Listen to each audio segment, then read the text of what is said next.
capital P. I am a great big bundle of potentiality. That was the profession we made when I was a kid. We held hands and kicked from side to side like we were on a Broadway stage, just dancing, singing, and kicking like while we attempted to sing over the encouraging and exciting yells of the congregation. This was a vivid memory for me because it was a place where I felt like I belonged, like I actually was a promise and a possibility. It is that I am a promise, I am a possibility, I am a promise with a capital P. It's that song that subconsciously plays when I decide to take a step towards my dreams. But sometimes that song does not play loud enough and there is no preparation good enough to drown out the sounds of the rest of the world that remind me of my place as a Black woman in America. I was taught as a young girl how to navigate majority white spaces. I remember being close to one of the white ladies at my daycare. She was my friend. I remember in grade school having mostly white people as students, teachers, and parents around me. I've had conversations with my parents about how they worked so hard so that they could intentionally put me in schools with white people so that I could be better prepared for success and opportunity. Growing up, I remember going into the office with my mother on the weekends and evenings when her other co-workers were at home enjoying time with their families. My mother was a part of the generation that believed that being in professional spaces with majority white people was a privilege and represented an accomplishment. I imagine how she must have been taught like she also taught me how to navigate these white spaces because my mother and her siblings as children were sent as tools of civil rights to integrate schools in Tennessee. And I could only imagine what she was taught because her father was also the president of their local NAACP. I watched her navigate these white spaces as she taught me how to talk to white people, how to properly greet white people by looking them in the face, smile, and offer a firm handshake. How I was supposed to maintain a peaceful demeanor or composure, not speak too loud or be too vibrant, how to dress in an acceptable manner that does not utilize vibrant colors or anything that can be distracting. I had a lot of preparation to navigate these white spaces so that I could be successful in every environment. I was prepared with the understanding that a part of success meant that you show up differently in some places than you do in other places, because it will allow others to be more comfortable around you. But what happens when all of those experiences and preparation to navigate these white spaces are not enough? When white people still see you as a problem? Where did all my potential go? I remember when I was getting my PhD, my advisor told me that I didn't need a PhD or even a law degree to do the work that I wanted to do. She told me that I was a horrible writer, and I remember being chastised for getting a B. If that wasn't enough, she felt the need to share with another student that I made her uncomfortable because she couldn't read me. Did you know that Black people make up only about 6.5% of PhDs in the US? That number gets even lower when we look at how less than 5% of lawyers in the US are Black. In 2016, minority students made up 30% of first-year law student enrollment, but accounted for 44% of the first-year law students who didn't make it to their second year of law school. Whether it was for academic reasons, financial reasons, or for culture and climate reasons, they did not continue to their second year and they were no longer in law school on their forward journey to becoming lawyers. After taking my final exams in the second semester of my first year of law school, I held my breath for 3.5 weeks while I anticipated the release of my grades. The email finally came that informed me that I had passed all of my classes. In 2017, I was a part of that 30% of the first year of law school enrollment for minority students. But in 2018, not long after I received that email informing me that I did pass all my classes, I had received a letter informing me that I was now a part of the 44% of first-year law students who did not make it to their second year of law school. My GPA had fallen slightly below a 2.0, which meant that I had been automatically academically dismissed. The weight of that paper that I held in my hands left me breathless and heartbroken. As the Black superwoman, I had failed. I did not work hard enough and achieve great enough to counteract all of the negative stereotypes that attached to Black women. Despite the fact that I had documented learning difference that was ignored by my law school, despite asking for help, and despite still applying for accommodations before taking my final exams, I have failed.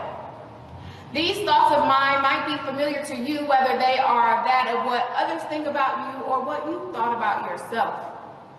It is in those times that I learned that I have to take those thoughts captive and go back to the beginning and remember what helped me to get this far. I am a promise. I am a possibility. I am a promise. With a capital P. I am a great big bundle of potentiality, now with a PhD and a law degree. It was up to me to decide if I was going to stay heartbroken and defeated or take the setback for a far greater comeback. Is the condition of your heart ready for the race that you are running? And the only way to find out is to do a heart check.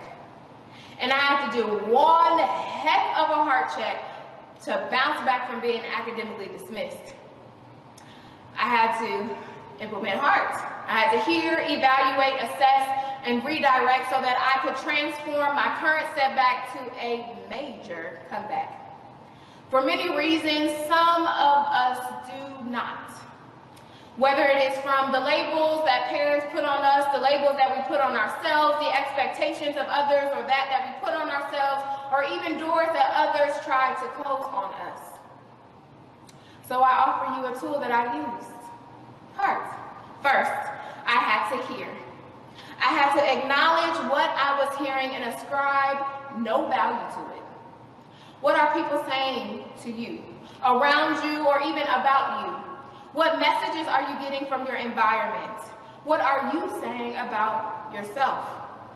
What you hear can have the power to shape your reality, whether it initially feels good or initially feels bad. Second, I had to evaluate. I had to evaluate if those words had value in the pursuit of my dreams.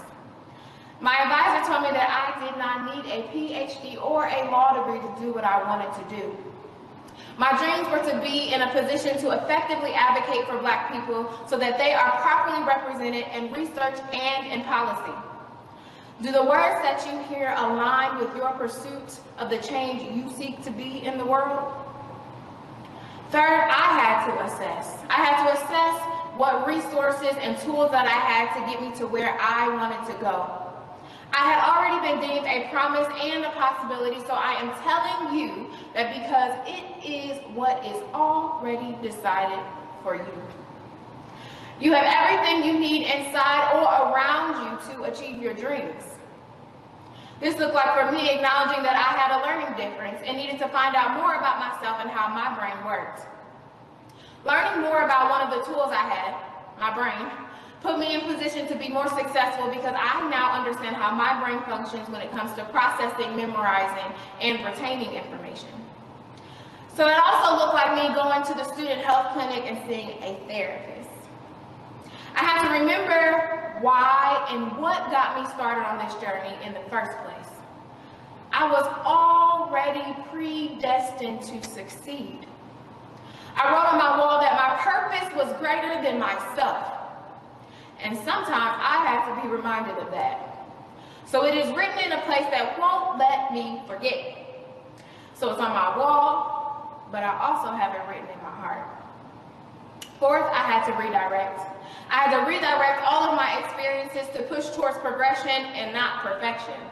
In other words, I had to decide that any weapon that is formed against me, weapons of racism, weapons of bias, weapons of classism, ableism, sexism, bigotry, weapons of assumptions, stereotypes, or even diagnoses, they will form, yes, but they will not prosper. Lastly, I had to transform. I had to allow for all of my experiences, lessons, tools, and resources to unfold into a journey that might not have been how I pictured, but it was far greater than I could imagine. Transformation is the act or process of changing completely. Transformation typically happens from the inside out. Now, I have the ability to transform other spaces, but I would not have had that ability if I did not have the heart and my heart in the right place. The beautiful thing about a butterfly is that it can never return to its form as a caterpillar. Yes, the process is dark and sometimes it may seem lonely or even restricting, but you will never go back there if your heart is in the right place to receive your wings, your elevation. You stay lifted. I have a deeper meaning for what it means to be a promise or possibility. I have a greater respect for myself because I didn't realize how strong that I could be. I have a greater sense of empathy for others. The way that my journey unfolded allowed me to learn more about myself, find a deeper why, and it made me even more relentless in the pursuit of my dreams. Having a heart to succeed is not about the obstacles that you have to overcome, but how you decide to face those obstacles, reject the shame, and be the promise and the possibility that you were created to be. Is the condition of your heart ready for the race that you were called to run? So if ever in doubt or you can't seem to hear anything that tells you that you belong and that you are worthy of actualizing your dreams, remember, you are a promise. You are a possibility.